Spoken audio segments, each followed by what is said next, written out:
Hi, I'm Emma Swift, and to me, the word possibility means hope. It means dreaming. It means not giving up. And it means persistence, I think. And also finding a way to make your own path. Hey, welcome everybody to It's All Possible, the podcast. I'm really excited, super excited to have a great artist on the show today, Emma Swift. How are you, Emma?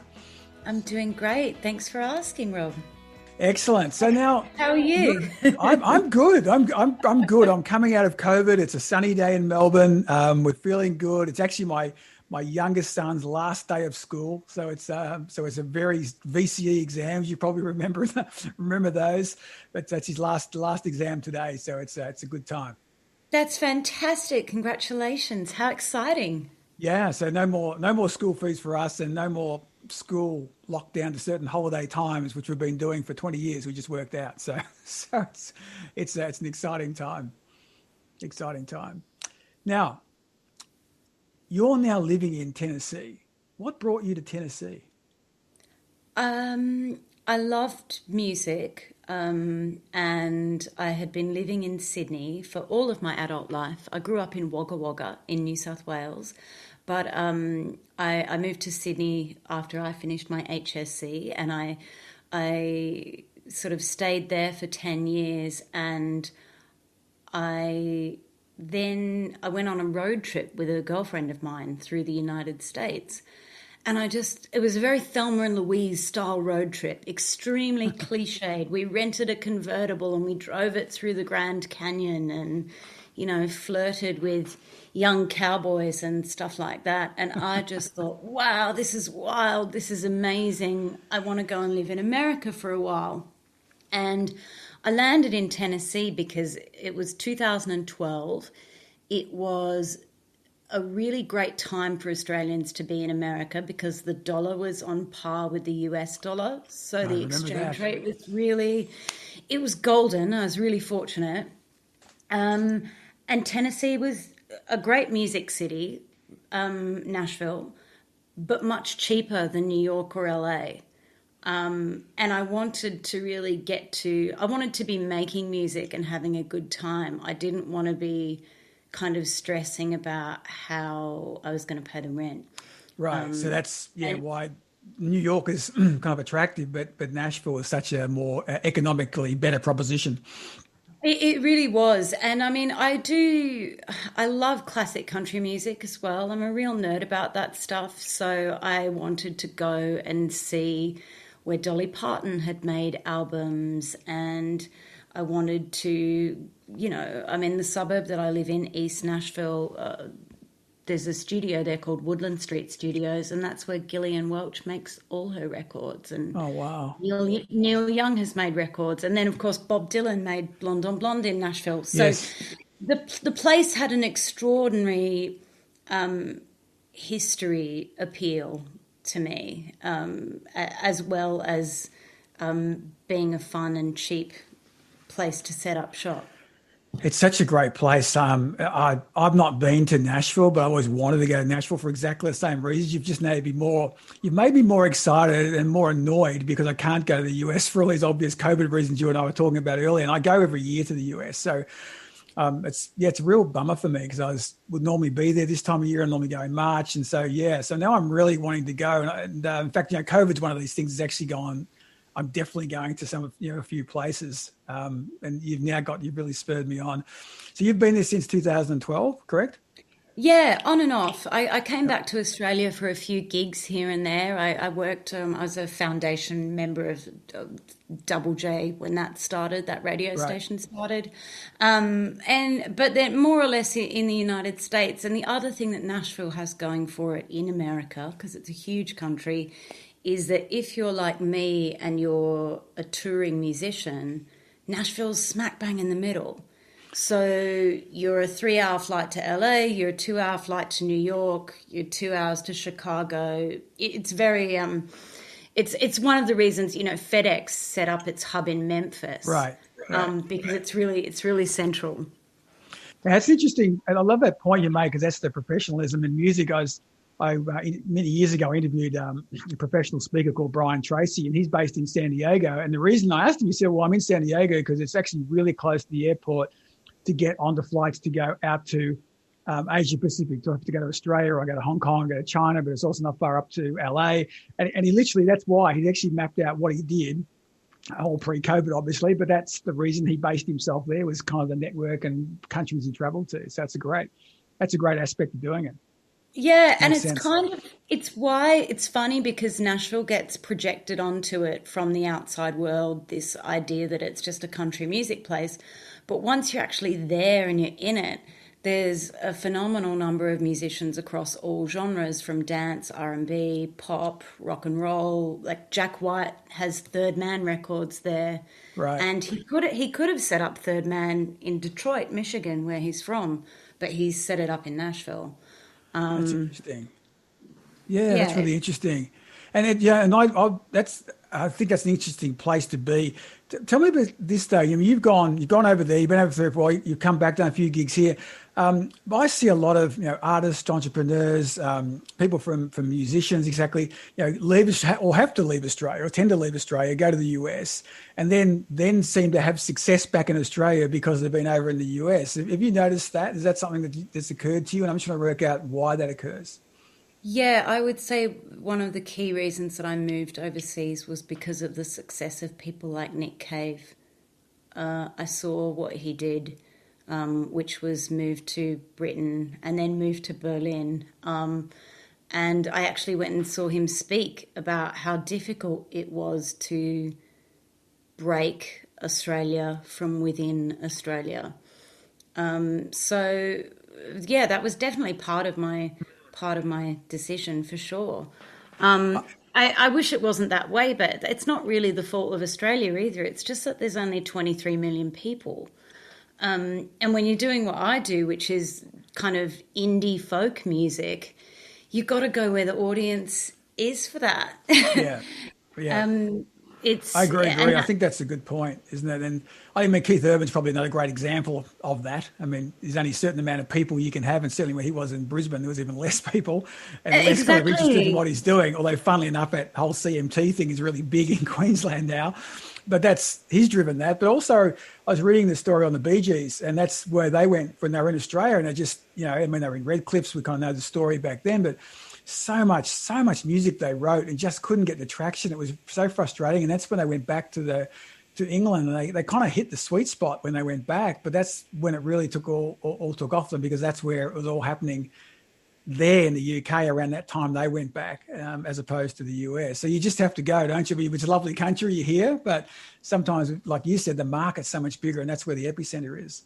And it's not just for Australian artists. I mean, you look at people like Leonard Cohen and Joni Mitchell and Neil Young, and they were all Canadians who moved to New York and then moved to California for the same reasons.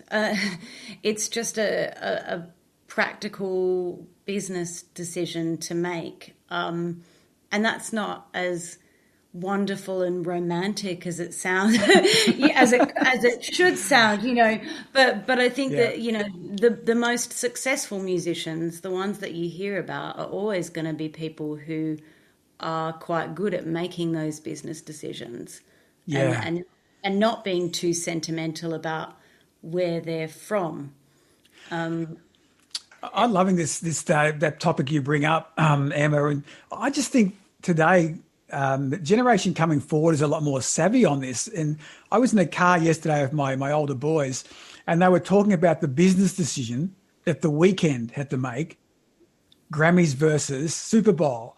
And they're talking about it from a business decision. They're going, yeah, he's definitely right. Like, he should definitely do Super Bowl, and the Grammys is kind of rigged. And I could see his dilemma in doing that. And I don't know if I had that conversation, or musicians, I was aware of music conversations when I was growing up about that. But they're so much more aware of the commercial kind of realities of this whole industry, as opposed to just as you said, the kind of glamour, the nice answer. But the reality was, you got to go where the market was and go where it makes sense.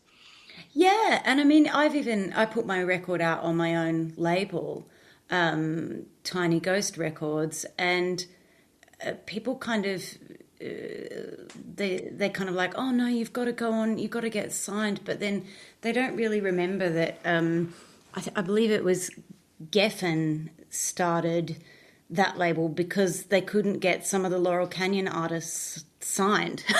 And Right. Geffen became massive. Yes. Yeah. You know, it's and Courtney Barnett, you know, one of Australia's finest and most successful export artists at the moment, put out her record on her own label, Milk. Right. We're in this weird time with the internet, I think. Yes. Where, Well, John Butler's got did his own label. I mean, Joan Jett many years before that with Blackheart Records did a similar thing. And I don't know if you've seen it, but I'm a big Bob Seger fan, and I was just trying to, because he doesn't tour. I had to go to Missouri to actually see him live. I did that 2 years ago because he hasn't oh travelled to wow, Australia. how great! Was it awesome? Oh, it was awesome. We were with one of my sons, and we were 6 rows from the front because I figured if I'm going, I'm going. And I've been a huge fan since I was 15 years old. So it was great to see Bob on his farewell tour, which was supposed to be 6 months, and I think it's still going, up to about 18 or so. But I found an interview with him just recently, done in the 1970s, when they said, you know, Bob, you're a phenomenal touring act, but you haven't really broken through and made it big. Why is that? And he said, because I want to be in control. And this is in the 70s. He said, he's actually had the same record company, I think, close to 50 years. And he said, but I do it on my terms. You know, we just, obviously, I've seen so many bands go from the tour bus to the tour plane and then go into tour debt, and they're gone in 4 years. And he said, we really like what we do. We want to be in control of what we do. We want to tour, we want to record, we want to put out the stuff, and we've got a certain style. And he said, so that comes with compromises, and I'm really happy with the compromise. But it's a fabulous interview in terms of how he set that up way back when. Oh, I'd love to read that. That's very. I think that he really hits the nail on the head there. You know, he's really happy with what he does, and we all have to compromise, but I guess it's strategic compromising that that is the best way to do it. Well, he got slammed for not slammed too heavily, but he licensed one of his songs to Chevrolet. What was the song "Like a Rock," which is a big hit, and he didn't want to do it. He just doesn't license his stuff. He just doesn't like the commerciality of it. But the reason he did it was he's from Michigan. He's from Detroit. He's from Motor City, and his whole family worked on the lines. And he read that they were basically losing millions and millions of dollars. And he was and Chevrolet asked him, he'd said no. They came back and said, the ad's testing so well, Bob. He's sure. He said, no, I just think it'll compromise my, who I am and the brand. And he said he was at a pub having a drink, and a guy he didn't even know recognized him and tapped him on the shoulder and said, hey, Bob, I just sort of like love your records, but just be kind of nice. I don't know if you've ever thought about doing something for us workers, which is really tough on the line, and people losing their jobs everywhere. And if anything you could do, I'd just be great for the industry to give back to the city that you're from. And he said, I just rang them back and said, I'll do it next day. Wow. So he said, it's a bit like John Mellencamp does Farm Aid. He said, I'm from Motor City. That was what I could do. And he said, yeah, I get paid for it, but he said it was nothing compared to what I've been offered for Super Bowl and knockback. But he said, that's the reason I did it. And you just got to stick to your ethics, don't you, and your values. Well, I think there's that, and there's also making decisions that will be able to keep your business going. I'm a huge Dylan fan, as you know. I mean, I've just put out a record of Bob Dylan songs. I'm going to talk about that, yeah. And Dylan has his own whiskey. And Dylan's had his songs in car ads, and Dylan has lent his name out to clothing labels to make merch. I mean, in a way, he's very, very protective of his brand, but he doesn't necessarily say no to commercial opportunities. And I think that that's great because that kind of opens the door for everybody else. I think in the old days, people used to kind of say, particularly in the 80s and the 90s, it was like, oh, you're a sellout, you can't do that. But back in the 80s and the 90s, I mean, people were making multi-million-dollar record contracts that don't really exist anymore. And as an industry in music, like we've more or less been reduced to constant touring in order to stay afloat. So I think most artists you talk to these days would probably say, okay, yes, I've got a price but I will accept it. I mean, that said, I mean, you couldn't pay me enough money to have one of my songs supporting Donald Trump's campaign. Yeah, But like, exactly. but you know, if a nice Australian gin company, for example, was like, Emma, would you like to have a song on our boutique gin ad? I'd be all about it. I You'd be love done. gin. Yeah, absolutely. Yeah, where it's on brand aligned and something you kind of into, I don't think there's a problem with it. In fact, when you think about the 80s and 90s, really, I think one of the bands that's done the whole licensing thing really, really well, but is AC/DC. I mean, how much stuff are they licensed to movies, to games? I mean, honestly, it'd be interesting to see that Vander and Young's management of that brand.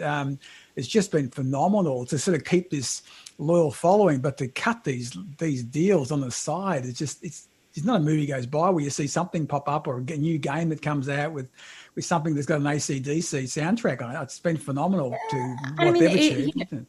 any fan of the Beatles could go back to the 60s and look at, all the merch and all the swag that they The Kings. had. And, people have been doing it for a very, very long time. Yeah, I know. Hey, look, one of the things that's during this pandemic, you talked about, the way of making money has also been touring and touring more now. But it's been really hard because with pandemic, you couldn't tour, but you didn't, I mean, a lot of musicians, a lot of comedians, a lot of people I know just kind of sat back and didn't know what to do. You didn't do that. I think you've been prolific through this period. What drove you to be so prolific and to, do the Blonde on the Tracks, to just keep putting yourself out there? What's the drive through, for you during that time? Aside from my intense passion for art making and music and staying connected with my audience, aside from all of those things, music is my job. I don't have a fallback plan. I had booked 100 shows to play this year, and then Oh, they all wow. got cancelled in March. And so I needed a way to keep myself employed. Yeah. So very, very quickly, I started to look at ways that I could keep my business going. And the best way for me to do that was to put a record out and to withhold it from streaming services. So which is more or less unheard of in today's music business. But I knew that I needed to pay myself a living wage from my record. And the music business logic for a long time has been records are promotional assets that you use to get people to come to your shows. But with no gigs, they stop being promotional assets and they actually have to be a product and an income generator. So that's what I did. And I'd never done anything like this before, so it's kept me enormously busy. And I'm really grateful for that, because the thought of twiddling my thumbs in Nashville watching my savings account drain is terrifying. Not a great option. Not a great option. And as many musicians will tell you, that because we're freelancers, government support for freelancers is not great. It's not great in the US, it's not great in the UK, it's not great in Australia. So I really had to think on my feet, and that's sort of what I've done. And so the Blonde on the Tracks, what was the inspiration for that? A huge Dylan fan, I know, but what was the inspiration for getting that out and the way you did it? I'm a massive Bob Dylan fan, and I had recorded 6 Bob Dylan songs. They were sitting in a Dropbox file on my computer. I already knew that the project was called Blonde on the Tracks, but I'd started making a record of my own songs, Right. so I just kind of forgot about it. And then pandemic hit, and I thought, gosh, I better put these songs out. And so I recorded 2 more songs, and out it came. I'm obviously very passionate about Bob Dylan's songwriting, but I wanted to revisit his songs from a feminist approach. I didn't want to change any of the gender pronouns. I deliberately chose songs that are about women or that refer to women. And I just wanted to put them all together Right. in one package. Well, thank you for doing that because it kind of like, I'm like, you had six of them sitting there in the Dropbox file. I'm like, how dare you keep that stuff from us? That was because, I love this album, Queen Jane, Multitudes to me. I really, really like them and they're my favorites. And the way you bring it to life, though, I really like the way you describe that because you've got Dylan, who's a very different voice to you, but you just bring, I don't know, there's such a soul to it and such a meaning to it. And I remember there's a quote, I don't know if you made the quote or not. I'm very dubious about quotes, but I saw a quote when you said, I'm the opposite of Paul McCartney. I make a sad song sadder, right? It was Yes. quoted, I don't know if you made it. I make sad songs sadder. I'm the opposite of Paul McCartney. I don't know. I challenge you with that because I actually think you make a sad song meaningful Oh, well, because your voice and your tone and it's the pace. It really resonates. And it's just when you sing them, you think, you make people think when you sing them. That was how I would take it. So I think you make them really meaningful. It might be sad, but you definitely make them really meaningful. oh, I'm blushing. It's really nice of you to say so. I think that one of the things that makes them meaningful is probably because the songs mean so much to me. I have, yeah, I'm not a church going person, but I was raised in the Catholic Church, and so I sung a lot in church. And I feel like whatever sense of spirituality I have is hugely connected to music. Right, right. And I have an enormous amount of reverence and love for Bob Dylan. I Yeah, just think that I just think that what he's done with the fusing of poetry and songwriting and music is utterly magical. And I'm just so profoundly grateful. When this project started, it was in 2017, and so I think he'd just got the Nobel Prize around this right. time. So it was just around that time that Dylan was sort of being selected as something, a bit more than a songwriter. Yeah, kind of recognized for his impact a lot more than just, being boxed, I think. Yes, and he'd also just been recording all these Frank Sinatra songs, So he and I probably share, in just as I'm not anything like Paul McCartney, I'm not anything like Dylan. Gender aside, Yeah. even it's but I think we share a kind of OCD. Right. So I could have Yeah. just as easily done a record that was sort of a throwback to all the things I love from that era. So I could have done Dylan and Leonard Cohen and Joni Right. Mitchell and Fairport Convention, but I really like this. I really like getting into the specifics. Yeah. Yeah, and you definitely do, and that comes through, and that comes through when you do it. As again, I was listening to Bob Seger talk about songwriting, and he was talking about how he can tell lazy songwriting, and how he can tell when someone's just trying to wrap the album up or the budget's been shortened. And he said that, and he talked about how he writes and Springsteen and Don Henley, Leonard Cohen, Dylan, how they write. He said there's so much effort goes into the writing. And the other bit I was fascinated was by how many times they call each other. And that Springsteen's called Seeger so many times going, I'm stuck, or I don't think this is going to work. And even Born in the USA was a classic example that Bruce didn't think was going to be successful. And Seeger said, you got to put it out. Like, you got to do it. Like, no, you've got it right. You just need that kind of extra collaborator, to kind of, but it's about being passionate about what you're doing. And that's what really comes through, certainly on this project. But I had to ask you though, you did it as the CD and vinyl and cassette, which was and so someone said that why cassette? So why didn't you do cassette as well as CD and vinyl? Because there's a very tiny group of people in the world who still love to play music on cassette. Oh, And wow. music sounds great on cassettes. It's also an incredibly cheap thing to do as a musician. You know, the outlay for pressing 50 cassettes is really quite cheap compared to doing 50 vinyl. Yeah. So it just seemed like a fun thing to do, and so I did it. Cassette is Wonderful. also the first. I'm a child of the '80s, you know, so my first format was cassette. You know, my 10th Totally. birthday. You remember our Yeah, my cassettes going into cars and the boxes I used to have a box that used to put the cassettes in the car so you could keep them all kind of nice. And that's why I was fascinated with it because I haven't got them anymore, but I was fascinated you did it. It's a great idea. yeah, and my you know, my 10th birthday, I still remember begging my parents for a Walkman. Right. Uh, Yeah. and my dad going, "Oh, what would you want one of those for?" And me going, "No, it's great."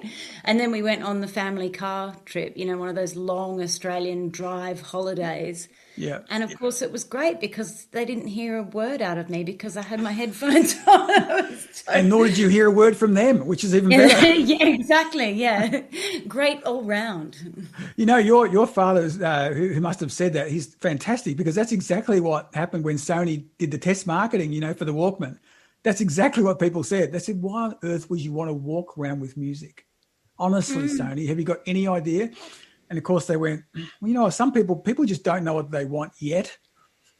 And once they developed it, of course, the whole era of, you know, just that was it. I mean, it's way before iPod and all the rest of stuff, but that was it. And people were like, "Why would you want to walk around with music? That's a stupid idea, Sony." You know, so you just can't listen. So, you know, You sometimes your just audience don't know. doesn't know. You don't know. And I mean, for years, the music business had said, "Oh no, vinyl's dead, vinyl's dead," and vinyl has had its biggest year in 30 years, I think, this year. Yeah, And part of the reason for that is people are stuck at home. And when you're on a Zoom, if you're working in an office and you're on Zoom calls all day and all of that kind of thing, you don't want to be going to your computer again to bring up music. You want actually something beautiful and tactile and there. I love that. That's yeah, Emma. That is such a great observation. I'd never thought about it, but you're exactly right. I agree with you on the sales. In fact, I've just no, but in February this year, which was the last live concert I was at St Kilda Festival in Melbourne, and Ice House played Flowers. So they did there, which was just an awesome, Amazing. That's so cool. amazing. And they played some favourite songs that they had growing up. Ivor Davies, they played Bowie, played some Bowie songs, and Sex Pistols, believe it or not, which I didn't know they used to play. And they recorded it, but they've actually put it out. They put it out on vinyl, so it's coming out on vinyl. I've had That's to pre-order it, amazing. but it's that growth in it. But also, I think it's a really good point that you're on this device like we are now, and if you're doing a lot of it, yeah, you want to go somewhere different. You want to move to a different space. You can't have reflection sitting in the same seat listening to it. I think that's a fantastic observation, and yeah, good on you for doing. And plus, you can do cool artwork, and I know how much you guys love the artwork. Your videos are so good. I mean, I love the ones I see on Instagram, plus also the ones you've done on YouTube. What's the inspiration for some of those? I'm very interested in collage art and kind of those Monty Python videos I was from the going to ask 70s. you that. They were so Monty Python-esque in a way. I was going to ask you that question. That's cool.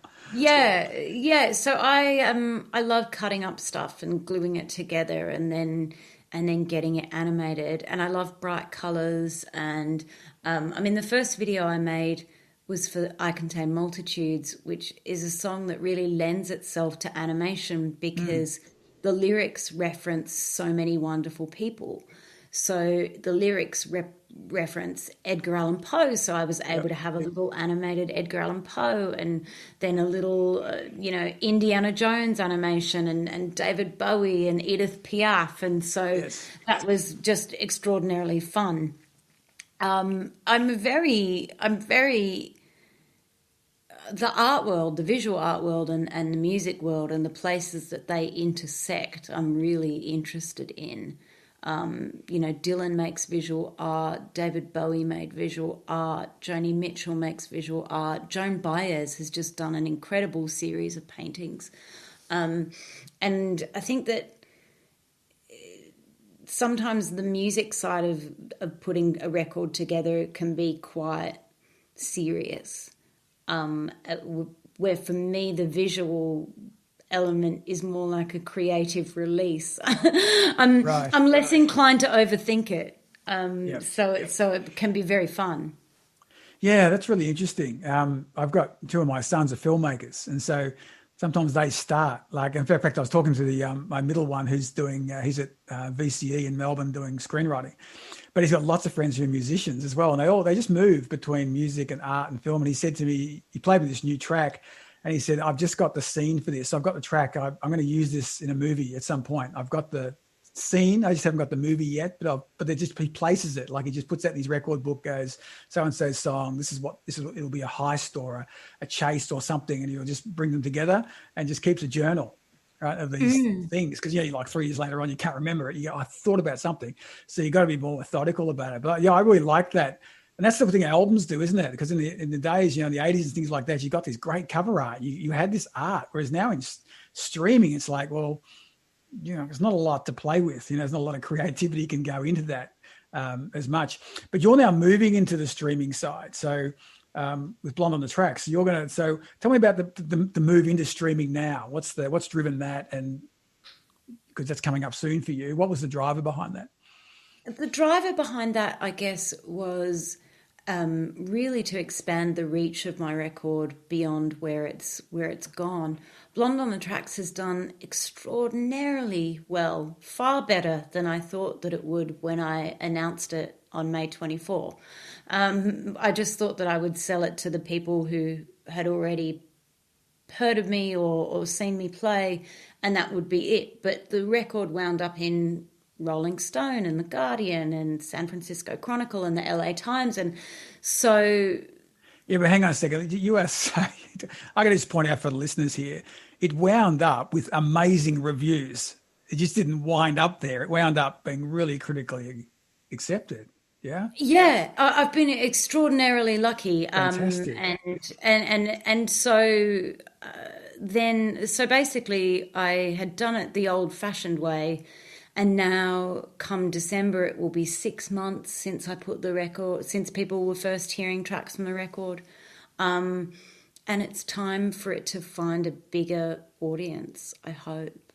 Yeah, well, no doubt you're on those platforms now. I think it definitely will, and it certainly deserves to. I mean, it really does, and I really hope it does because it's just, as I said, I'm a huge fan of your work and the effort and passion you've put into it really comes through.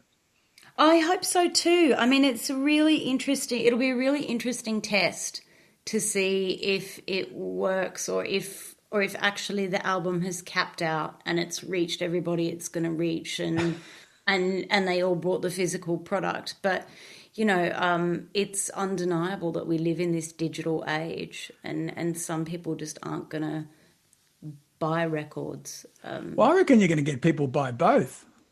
I mean, I do. I buy both. I buy both. Sometimes I want the physical product or and then I stream it because it's easier where I'm going for whatever reason. The main goal really for streaming is to get people to come and see the shows.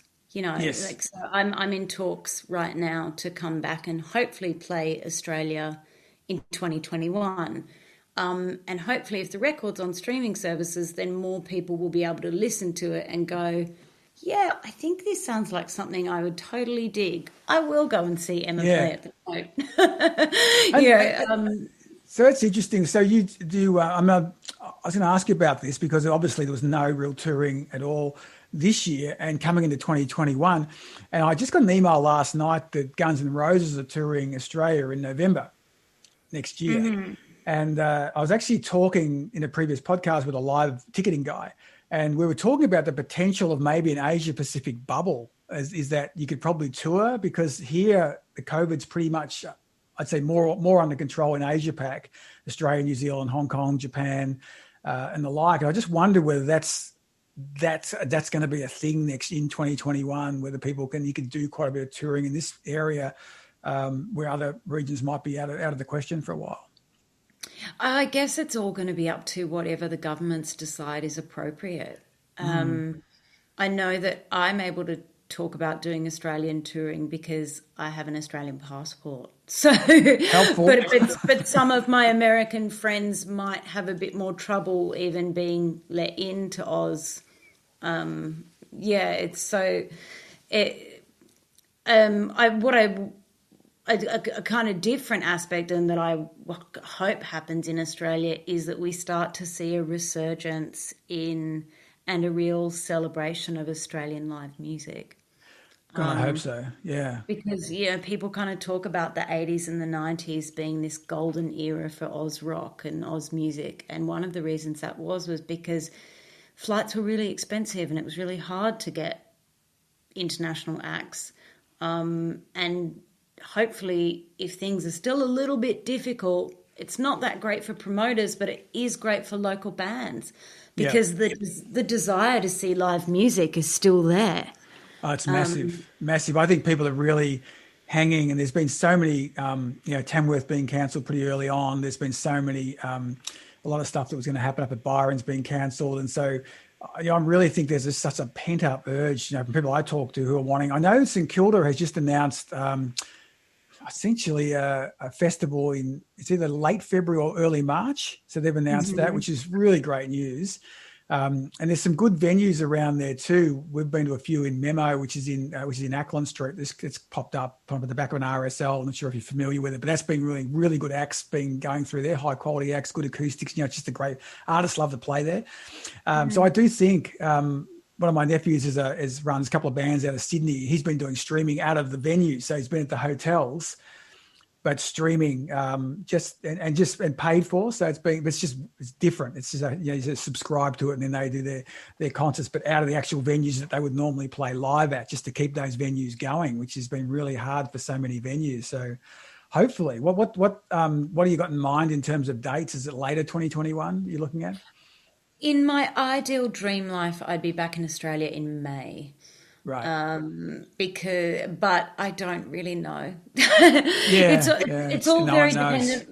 It's all very dependent on the government right now. I ran the math of trying to come back for January, February, and it's just not good because I'd have to quarantine for 2 weeks, and then they might not let me out. And even though summer in Australia is the best time of all, my sister had a baby in February of this year, and I was certain that I was going to be in Australia. In February, I was certain I was going to be there pretty soon, Right. and then everything shut down. It'll be a 1-year-old baby. He won the bit by the time you get back, probably. Right, I know he'll be a full toddler. I'll have never known like the tiny The tiny one. That's good. Now, what is so is Robin travel with you when you're playing live? Sometimes, but not always. Yeah. We've both got our own thing going on, so often I'll play shows and harmonise with him, or he'll play with me, and that's another thing too. We just don't know what's going to happen. Yeah. It's so hard, isn't it? To and that's the kind of future where we're kind of all moving into this unknown. No one's done it before. No one's been through this kind of thing before. So there's so many unknowns up there. What about so if people want to get the streaming? How do we go? How do we get the? You can pre-book, I think, for the you can streaming pre-save service. it. How do you do that? And if, there's a link on my Instagram if you head there, or on my Facebook or my website, emmaswift.com. All of those places, there's just like a little link in the bio. Yeah, and you're on Linktree as well, I think, on Instagram, which has all your links off Instagram, and you're prolific on Instagram, which is great to see. Well, you have to be. Yeah, well, some don't, Emma, some don't, but you are, and you do a great job, I think, on that. I do very much treat, and I do love the connection on Instagram, and I'm a massive Twitter addict as well, for better or worse.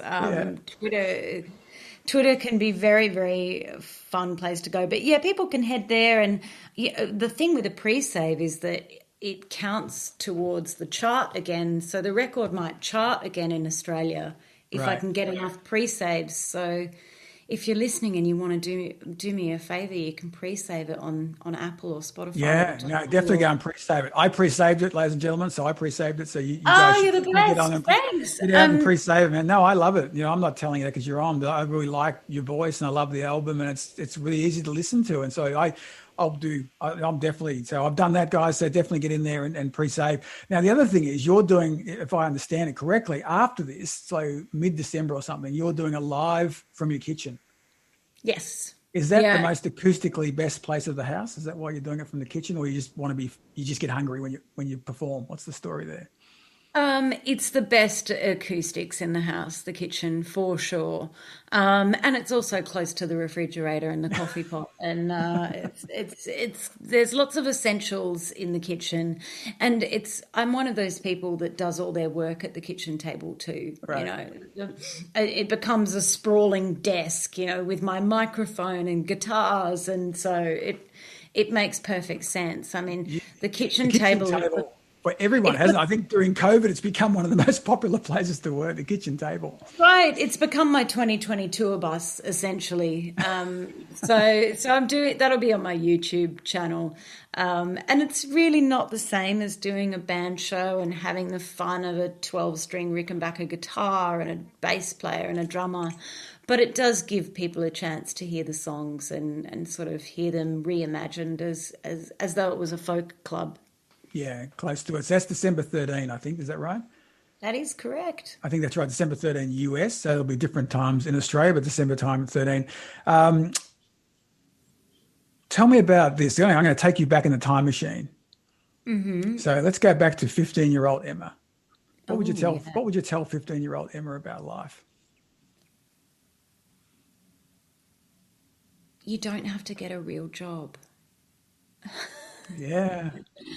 I think that 15-year-old me was very, very passionate about music and performing and about the creative arts, but also quite pragmatic, probably more pragmatic than I needed to be. And I guess it links back to the very thing that we talked about at the beginning of the podcast. It's that idea of possibility. And it is, it sounds so cheesy, but you just have to dream big for yourself. Yeah. You don't have to bonsai yourself. Just because no one has been a singer, it doesn't mean that you can't be a singer.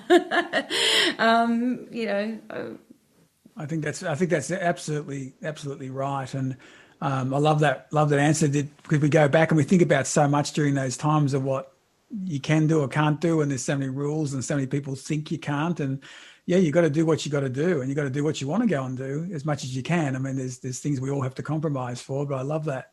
Yeah, to come back and go, you can actually do it, and you don't have to and be as pragmatic.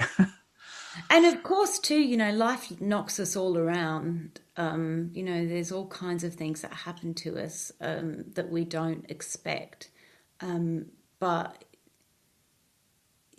your passions really never go away.